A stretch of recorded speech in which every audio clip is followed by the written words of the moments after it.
Hello everyone, welcome to my channel. The book I'm going to share with you is called Decision Quality. In life, we make choices every day that determine our destiny: what to eat, where, watch, who to hang out with, which job to take. These seemingly trivial daily choices eventually shape entirely different lives. So what makes a choice the right one?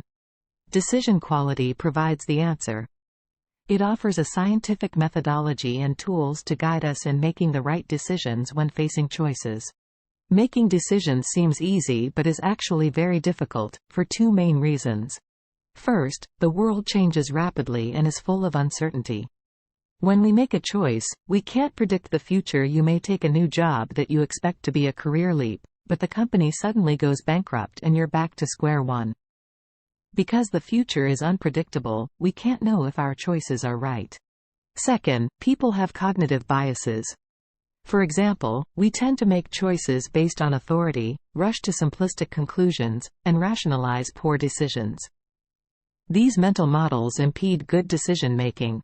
So decision-making ability is neither innate nor commonly trained. But decision quality will change this. It introduces the methodology of scientific decision-making to guide us in making the right choices. Then what constitutes a high-quality decision? According to the book, 6 elements make up a quality decision.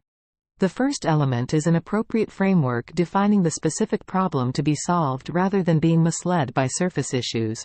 For example, a couple wanted to renovate their home. As they discussed it, the topic expanded to buying a new house, where to buy it, and planning their retirement life. A simple renovation question became endlessly enlarged and prevented their decision-making. To avoid this, we need to establish a reasonable framework and scope to truly solve the immediate problem. The second element is creative options. In decision-making, we should think beyond binary choices and find multiple options. Research shows that if there are only 2, yes or no, choices, we are very likely to make the wrong decision. But with 3-4 alternatives, the error probability greatly decreases. While the number of options matters, their quality matters more. Good options should have both significant differences and competitiveness. A choice between only extremely good and bad options is not ideal. The third element is relevant and reliable information. Information quality directly affects decision quality. We need to gather relevant and trustworthy information to judge the consequences of each option as accurately as possible. The fourth element is clear values. What people care about differs individually.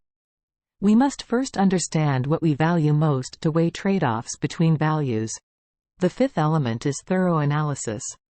With multiple options, we still need rational analysis to determine the optimal one, by building a decision matrix to quantify comparisons. The sixth element is taking action.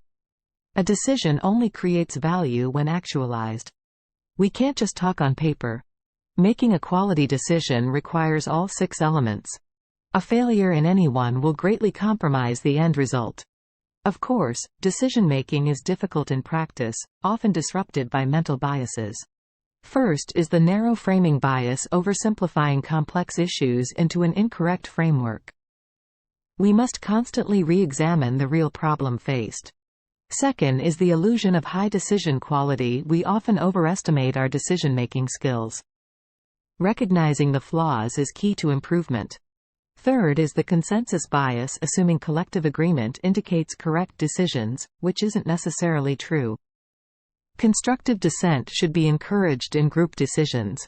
Fourth is the comfort zone bias, only trying to solve problems we're familiar with rather than those needing real solutions. This requires changing mental models to see the core issues. Fifth is the proposer-approver bias. Proposers only defend their own proposals while approvers can only choose from limited options. The focus should be on solutions over people.